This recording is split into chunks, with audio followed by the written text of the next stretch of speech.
2024 विश्वकप टी20 मैच रे team India टी20 विश्वकप चैंपियन दक्षिण आफ्रिका को 7 रन रे हराइला। आसंतु जानिबा यार सर्विसेस खबर विषय रे। भारत टी20 विश्वकप चैंपियन होइची। बारबाडोस रो ब्रिज टाउन ठारे शनिवार खेला जाइतिबा फाइनल रे भारत दक्षिण आफ्रिका को 7 रन रे परास्त करी चैंपियन होइची। 17 वर्ष पर भारत पुणी थरे टी20 विश्वकप चैंपियन होइची। 2007 रे अनुष्ठित प्रथम टी20 विश्वकप रे भारत चैंपियन होइतिला।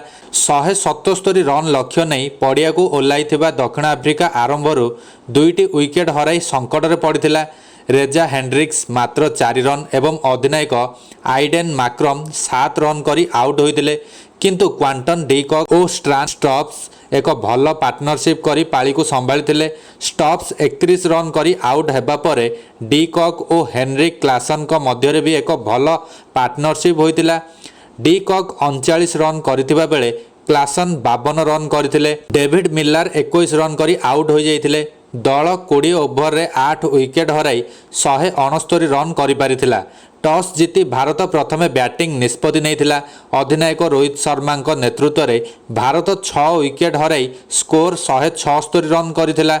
टीम इंडिया पक्षरु विराट कोहली 76 रन रो धुआंधार बैटिंग करथिले। से 56टी बॉल खेली व्यक्तिगत भावे 76 रन संग्रह करथिले।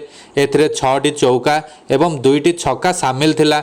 ऑलराउंडर अक्षर पटेल 31टी बॉल खेली गोटाए चौका और 4टी छक्का बल रे दलर स्कोर रे 47 रन जोड़िथिले। युव बैटर 16टी बॉल खेली 27 रन संग्रह करथिले। एथिरे 3टी चौका और गोटाए छक्का शामिल थिला। रोहित शर्मा 9 रन करथिले। सूर्य कुमार यादव 3 रन, हार्दिक पांड्या अपराजित 5 रन और रविंद्र जाडेजा 2 रन करथिले।